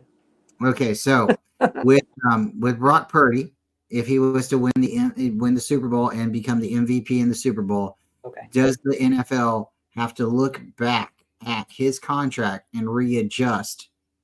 No. Okay, that's the whole point. You're just a kid. You're a dice roll. We don't know what's going to happen. And as much as I love Brock, the weapons around him don't hurt. Okay, so is he going to do the same thing again next year? We don't know. So does he deserve a giant paycheck for that? I don't think so. You sign your contract. If I signed a contract with my job or whatever, it'd be set. Imagine trying to get out of a contract and your job, almost impossible. So why should we be able to do it in football? And another question is I heard, it's funny because I heard this in an Adam Sandler movie. Okay, but it was great. It's the one where he inherits all this money. I forgot what it's called. Mr. Deeds. Okay, but he inherits all this money, and he's like, I own the Jets. Holy crap, that sucks. And he's like, but the Jets quarterback comes to his office. He talks to Adam Sandler, and he's like, hey, I did so good this year. I want more money. And he's like, well, if you did worse, can we pay you less? No. Well, then no, we're not going to pay you more. And he's like, well, I'm going to sit. And he's like, well, sorry, buddy. Well, we really wish you were playing, but we're going to have to sit you. Boom. There has to, That's a good flip. Go look at Jalen Hurts. There's no way in hell that contract is fair for him. He stunk his first 2 years. Then he won a Super Bowl in his 3rd year. And this year, not so good. Look how much money he makes. There are people out there, doctors and lawyers, that don't make that kind of money. I mean, maybe after a while, but they save hundreds of lives a year. Jalen Hurts throws a football. And I just try and put it in perspective that way. So my thing, I go back to, like I said in the movie, if you do bad, can I pay you less? If you say yes, then I will pay you more. And so you reach milestones, you get 20 touchdowns, 30 touchdowns, bonus, bonus, bonus. That's how I run my team. I give you incentives for breaking, milestones. I'm not going to look at 1 year and be like, no, go then, go. I'll trade you. You're right. You're really good right now. So I'll get a lot for you. Bye-bye. Ooh, Goodbye. good point. And That's just me. I like it. I like it. David, same question, but let me reword it, or so maybe it won't be the same question. Does the league look at Brock Purdy's contract if he was to win the Super Bowl, MVP status, significantly win the Super Bowl, I pulling the monkey off his back? He throws 8 touchdowns or something like that in the Super Bowl, right? Does the league look at paying quarterbacks differently? Like the price on paying a first rounder, is it that worth it anymore? I think I think he totally shatters the pay scale. I think you look at it and you say, wow, it sucks for him not being able to make this much money, Good point. but we don't have to pay him this much money, like what you're saying, Kenny. We're getting the value out of him for this much. That's just my opinion. No, but it's a good point. And if we can get this value out of him, what can we get out of somebody else for the same amount of money? Why are we? What do you pay Caleb Williams now? Brock Purdy was 7th round, Mr. Irrelevant. Now, what are you going to ask for when you're the first round, first pick, top elite scout, all-star, asterisk, plus star guy? Caleb Williams actually wants a portion of the team that picks him. He wants to be part owner. And that's so never smart. been done before. I like it, David. It's not a bad idea, because if he busts, which I honestly think he will, then he still gets his cut. He'll still get his money. It's like stock, right? It's like stock. Yeah, exactly. He's a smart kid. Or his agent or agents are getting. I'm going to throw this out there. Justin Herbert signed a contract. Makes, I think it was $62.5 million a season on average. Has he won a playoff game? Well, has Lamar. Brock Purdy. Won. He's actually won one. And he gets a ton of money. Has won 2 playoff games. So he should get twice last year. Paid. So it's like, and the salary difference is only like, I think 61.6 million. Brock Purdy I don't think he even made 900,000. I think it was like 890 something this year. Correct. And there's a humongous disparity in the salary difference. Brock Purdy being a 7th round pick, if it's the same thing that went on with Juwan Jennings, he's going to be an exclusive rights agent, free agent this next offseason, which means he will get a pay cut up, or a pay raise up into the millions. Don't know how much. Depends on the tender the Niners throw at him. Juwan proved himself. And I don't know what Juwan's making this year. I think it was a few. It was more than a normal 7th rounder makes. But there's a reason the NFL does that, is because you can get out, that 7th rounder, you can get out of them. You're not going to get hit on the salary cap, in case the player don't work out. Or if he signs his tender, you can trade him, and there's all kinds of things that can happen. Yeah. But the way I look at Brock Purdy is, right now he's making nothing, and he's able to have this this great team around him. I just checked, David. Juwan Jennings makes more than Brock Purdy. Oh yeah, because he was an exclusive rights free agent, and he got tendered. 940,000 for Juwan. Yeah. Ooh, he does make more than Brock Purdy. Yes, sir. It's a whole Toyota Tacoma more. I just think you look at it, and you would almost have to justify looking at most players in the league and say, we can't say you're going to work out. And just because you're the 1st round pick, or you're speculated to be this great, I don't think the value is fair anymore to pay these guys what they're getting paid, when you can get somebody at the end of the draft to come in and play better than these guys that are currently right now, like you said, 1-5 in the playoffs or 1-4 in the playoffs, and then we got a guy who's 2-0 in the playoffs, knocking on the door, potentially maybe historically running to the Super Bowl in his second year. I think the only other quarterback that's ever done that was Big Ben. So I just I don't know, but let's get your thoughts, Kenny, on the wild card weekend. And we'll start out with the Browns and Texans. And David, I want to get your thoughts as well. I know it's been a little late, but we'll get through this quick. Browns and Texans. How do you feel, Kenny? Who you got? Texans, Browns? I think I'm going with the Texans. Okay. I'm going with the Texans because I love D'Amico. Yeah. I really like CJ, and he's young and hungry and wily and wiry and sneaky good. Also, Cleveland's a little banged up from what I understand. They're missing a couple people or could possibly be out that are pretty good. And then you got Joe Flacco. I don't care if he has 10 postseason wins. It's Joe Flacco. He's going to throw 3 interceptions. That's just how I feel about it. I'm going. He said he ain't washed. Yeah. David, how do you feel? I would have taken Joe Flacco this year over Sam Darnold. I would have. I don't know why Kyle didn't. I don't know why you wouldn't do that. Even if you could grab Flacco for $1 million and drop Allen, wouldn't you do that? Oh my gosh.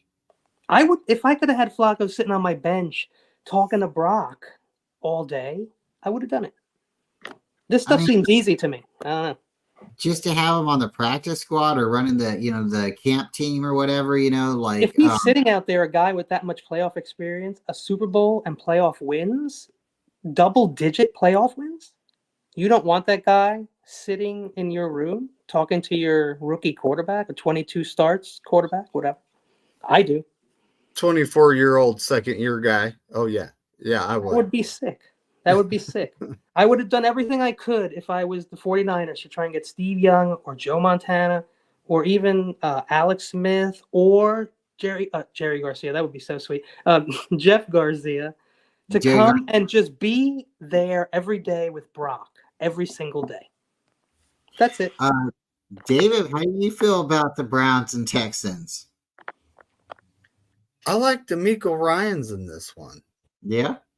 Even though they're actually going to be missing, I think they're starting safeties though. Jimmy Ward and their other safety. I think they're Delpit or something. Is that who we're missing? Yeah. Ward I wasn't going to try to pronounce his name. I'm bad at that. But they still have CJ Stroud. He's young. Tank. I can't say he's young and dumb. I won't call him that. But he doesn't know he's not supposed to be there. So I got the Texans. I'm taking the Browns. I just think Flacco can do it. Okay, Brian's pretending he's betting on it, so he's going with the safe pick. Yeah, I'm betting on it. The bookie's going to be calling Brian on Monday morning. Man, I've never bet anything like that ever. It's always been like just a gentleman bet, and just for something fun. Yeah. But yeah, that would be something. But I just got a feeling that the Browns are going to make it to the AFC Championship game. Your thoughts, Kenny? Dolphins and Chiefs. Dolphins, Chiefs. Oh, come on. Miami is not going to win 3 games, and they are so banged up right now. And I think Mike is just feeling really crappy. That's what I think. I think as smart as he is, as as confident as I know he is and smart, I just think he's confident and he's smart enough to know this is going to be really tough. Even with people dropping passes over there, you're facing Patrick Mahomes and Andy Reid. And they've gone to the playoffs now, the last 8 years? Yeah. I'm sorry, I do. I'm just going to go Chiefs. And I'm someone who always says, what happened the last 10 years doesn't mean S on Sunday. And I still think that. But in this case, I'm going to have to go with Reid and Mahomes. Because Miami is banged up, but also because they weren't really beating any good teams all year. When Tyreek is not the focus, I don't really see much of a danger on the offense. That's where I'm going with it. I'm going to go with Pat Mahomes and Andy Reid, even though I despise the both of them. Yeah. Looks like the Dolphins are pretty beat up. The game prior to this was played this year. It was 21-14. It was a close game. David They and were me talked. probably healthy though. Yeah. And this funny too that you bring that up. The Dolphins haven't beat any team that's been above 500. They've beaten the crap out of teams that are below 500. But Hmm. David and me have talked a little bit on this already. But David, your thoughts on the Chiefs and Dolphins? I honestly think it's a good matchup Yeah. because you got that Dolphins offense, which they're going to be without Waddle, but you and Mostert, but they Wow. still have that Achane guy and Tyreek Hill, right? Yeah. So The you Chiefs. And got the Mike and high-powered Mike Sprang. offense against the Kansas City defense, which is their best unit. Really good this year. And then you got the banged up Miami defense against an offense that's iffy. So it actually should be a good game. But I got But Kansas City winning, the home team. The I was just Swifties gonna take say, it. but they're home. Yeah. So yeah. Yeah. It's going to come down to Taylor Swift, what she does in the booth. I'm not going to say Yeah. she's going to shake it off. She's definitely going to bring the energy, She's and gonna be a distraction to at least half the stadium.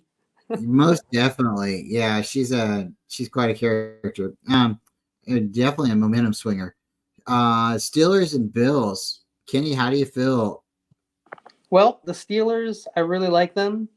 And I thought they should have beat us the first week. I don't know what the heck happened to them.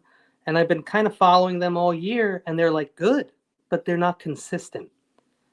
So they're a good team, but they don't win games that they're supposed to win all the time. So, I mean, and Allen, another guy I don't love.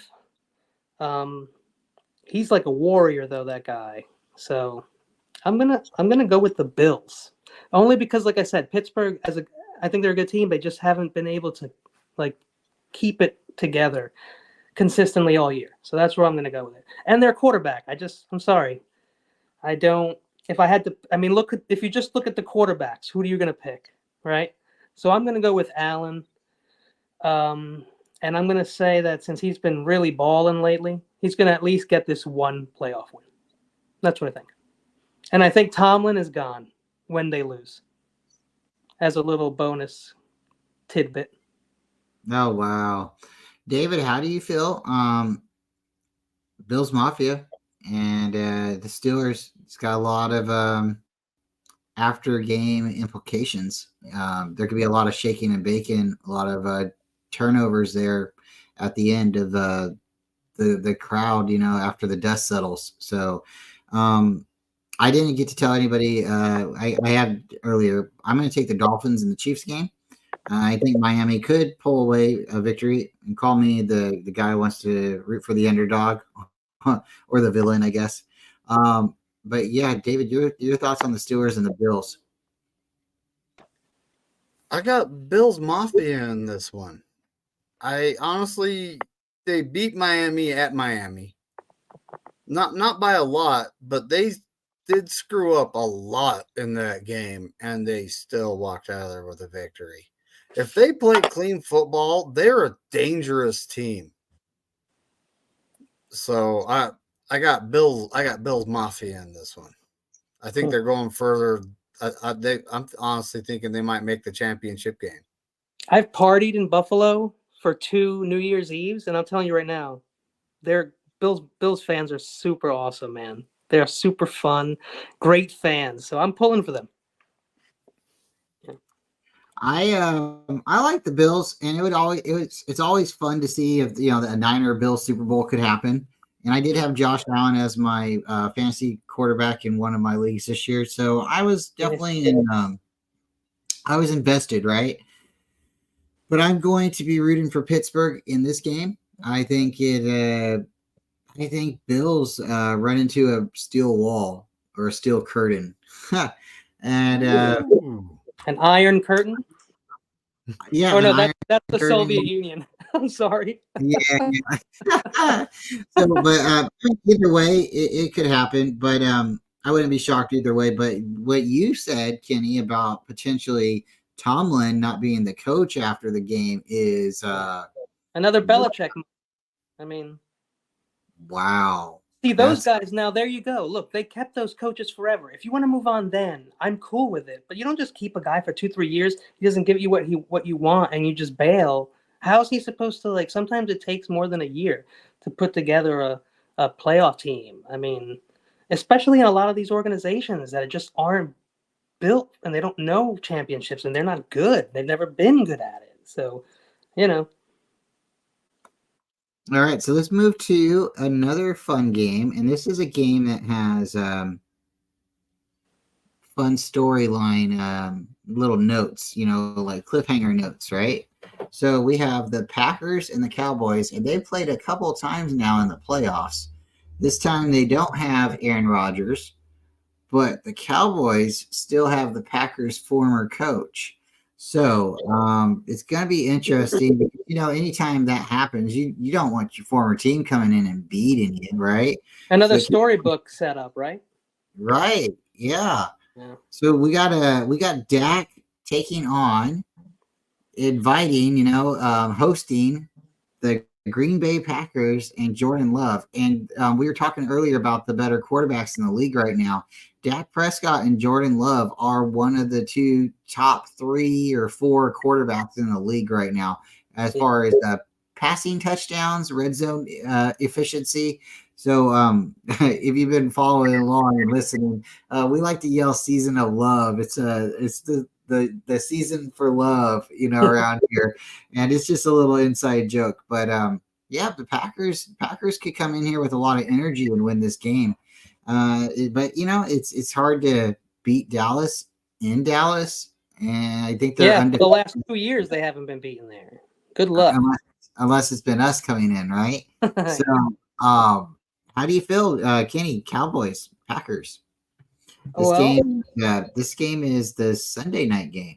For me, on this one, I'm going to go with Love, and his lack of experience is what, for me, it's going to come down to on this one. And the fact that Dallas is just playing really well, and Dak is humming right now. So I'm going Dallas 100%, while I still hope they lose. So. Yeah, most definitely. I mean, like, you can have your, what is it? Your scientific, you're like, my answer. This is my, this is my political answer, and then this is the one I really want to win, right?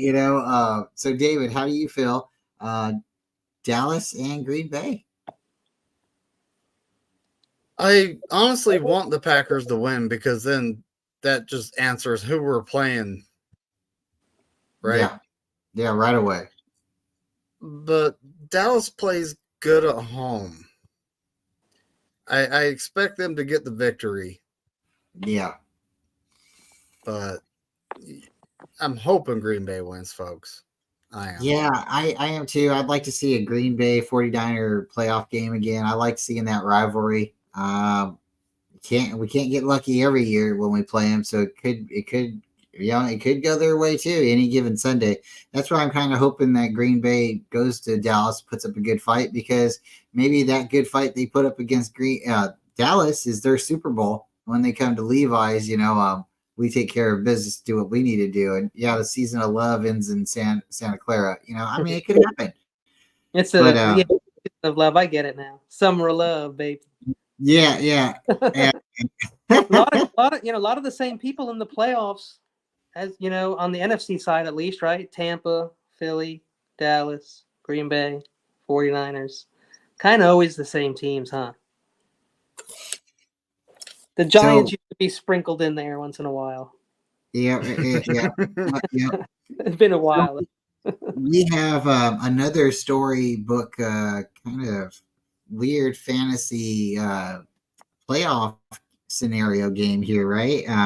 We have the Rams, and I'm going to get you guys that picture. I know I seen it earlier. There was a picture of Jake Moody. There was 2 guys standing next to him with black suits and a tie. And I don't know what they said to him. It's the Sopranos, Bryant. They next thing you know, he missed that kick, and then he missed a kick again. So you guys wait, stay tuned for that picture. But the Rams and the Lions are now playing because, well, what happened? The Rams won that game, and because they won that game, they don't have to play the Cowboys. Yeah. They're going to be playing the Detroit Lions.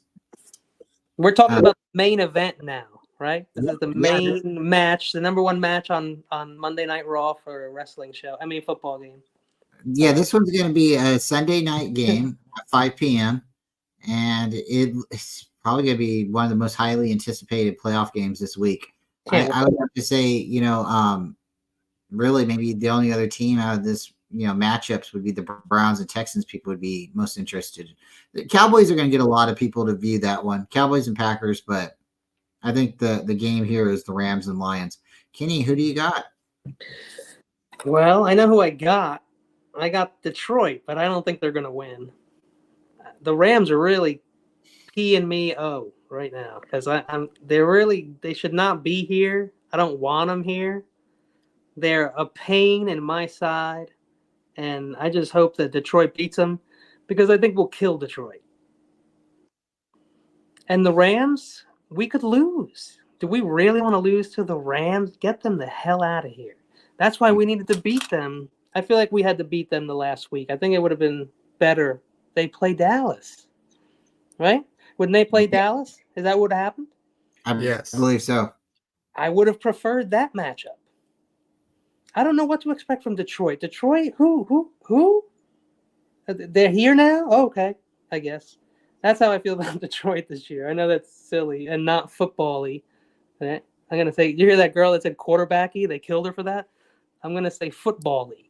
It's just not a football. Oh, yes, now I know what you see. Yeah, quarterback. This poor girl. I mean, leave her alone. She's a girl. Yeah. You say quarterbacky. Who cares?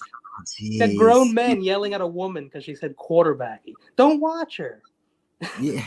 I mean, like if you're gonna get so offended over little simple little words, I mean, people make mistakes and some things are said out of turn or aren't. I think people just want to yell and scream anyway, so they're gonna do it anyway. Yeah, you want to get mad, get mad, right? Let's get mad. What do you think, David? Rick Diaz in the chat. What's going on, buddy? I'm doing great. But when it comes to this game, the Rams defense actually isn't that good. They're ranked around, I think, 20th in the league. Yeah, you're right, but I hope that stays that way. Detroit can put up some points on a bad defense. I've seen Goff air out pretty good, yeah. I expect a shootout. And who wins the game? I got Detroit because they're at home. Yeah. I'm just picking the home team here. The Rams shouldn't be in the playoffs. They won 2 games from the opposing kicker missing the game winner. Seattle and New York Giants. Yeah. That New York game that they you shouldn't showed even me, be in the playoffs. Made me open my eyes a little bit in that game that you showed me. So. All right. Well, I don't like the Rams. I don't ever really like rooting for the Rams to win. I got a feeling that the Rams have a lot of energy too coming into the playoffs. They're like the Packers. Maybe one of those teams you don't want to play. The Lions have been an up and down team coming this year. When they played some teams that are tough, like the Ravens, they've got them blown out, really blown out. And then there's been other games where they played the Cowboys and did something silly at the end of the game and cost them the game. I don't want to have to be in a scenario with the Lions where we are at the end of the game and we're wondering if they're going to convert a 2-point conversion for the game. I don't want to be there. But if we end up playing the Lions in the playoffs in the NFC Championship game, because that's the way I think it could be slated, and I think we have a good chance. Them coming to Santa Clara gives us a lot of energy, a lot of, a little bit more support. I think if we was to go to Detroit in the NFC Championship game, I think that wouldn't be a Detroit team we would want to play. For sure. Santa Clara would be on fire. Yeah, I just don't think I think Detroit getting to the championship game this year is going to give them a lot of pride. Look how far we got, right? Lion pride, right? But since they're not going to be able to host it, I don't think it's going to mean the same thing to them as it would to us. And I think we're the veteran team. We get it done. But that's too many games ahead. We got to focus on the games that we have right now. And folks, we have one more game: the Eagles and Buccaneers. Kenny, David, did you guys get to see what Jalen Hurts' finger looks like? Not me. I saw the finger right after the injury, and you know how your finger bends like this, folks. Oh It yeah, didn't. His was bent the opposite way. yeah. Looked Yeah, painful. I remember you saying that one morning. I think you said it on Sunday morning. Was it Sunday or Saturday? I heard you say that already, David. Everything comes back to me. It made me cringe when I saw the picture. I'm not gonna lie. Your finger was back. Yeah. yeah. It's it looks like his knuckle was smashed inside. That's not good. Inward. No. Not good. And then he went out and continued to play with it. And yeah, you know, when it's Hey, broke, you know, right? You know, if Tampa sneaks in there, somebody's going to get a real easy game. And I would love that to be us, because if they win that game, it'll be a Monday night and we'll see them on 1 day less rest, right? Well, a lot days less rest. But we'll be on like 30 days rest. They'll be on 4. That's got to be rough. Yep. If that would take a lot of losses from other teams, I think. But Ooh. no, they're number 4. Ooh. They're number 4, the Tampa. So I don't know if we'd play them first round. We may meet them. So we'll be playing the lowest seeded team. Yeah. So the if Eagles if Dallas and Detroit handle their business and Tampa does, then we'll be playing Tampa. Yep. That would be nice. They scored 9 points in their last game. Baker had no touchdowns. Yeah, they won it 9-0. That was probably a boring game to watch. I'm not. But that was a legit game, right? Nobody was holding back. Nobody was sitting out. They were trying to win, right? And they scored a whole 9. Yep. They scored a whole whopping 9. Yeah, they were both trying to win. It was really actually fun to watch because the Panthers defense was making stops and stuff. The Panthers field goal kicker missed a kick a couple times, I believe. It was a fun game to watch. I was watching it on Red Zone, and Baker was trying. He was trying to get it done. And at one point, you've seen that. I think it was when they went up by 9. They kind of knew that they were winning the game, because at that point I think the first 3 points, you could kind of see how the Panthers started, like, you know, they're like, okay, it's gonna be another loss, but they were still playing, and that's what I felt it was encouraging to watch. And shout out to the Panthers. If I would have known that the Panthers tickets was only gonna be like 35 cents or 53 cents, I would have tried to buy a bunch of tickets, even though I wouldn't have been able to go. I think it would have still been fun to, you know, buy out a section. Yeah, and show your kids later on, like, look, here's my section, have a picture, you know, like, see right there, that's where I would have been sitting. Those 12 empty seats, that's me. Like for $1 or something like that, you know, like $5. Baker, you got a whole Baker was section. 20 for 32 in that game with 137 yards in 4 quarters against Carolina's D. And I pointed out the J.C. Horn 3 pass deflections and the sack by Burns. But beyond that, there's nothing. There's nothing. You can't go 9-0 against the Panthers the week before the playoffs. Who are you scaring?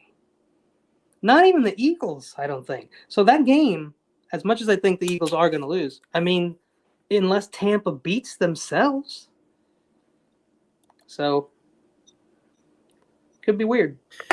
Yeah, Rick Diaz is in Chicago. It's going to be minus 18 up there, guys. Freezing in Chicago. Brutal. That's brutal. It's going to be 3 degrees here in Utah Monday. Jeez. And we get a foot of snow Saturday, so that's just going to make the roads nice and fun.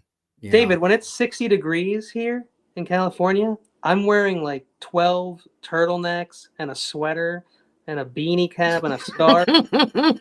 I'm dressed up like that kid in the Christmas Story. Well, it's like when I went to the Giants game with Bryant's wearing his coat. Everyone has like jackets and sweaters, and I'm in shorts and a sleeveless shirt. Yeah.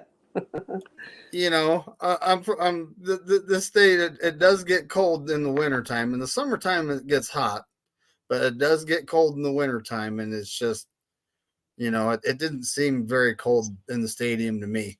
Yeah. It was my Well, first NFL game, so I'm very thin-skinned now after living on the West Coast for a while. Once it gets that first cold day, once that first cold day comes, I'm like, oh man, tape up the windows.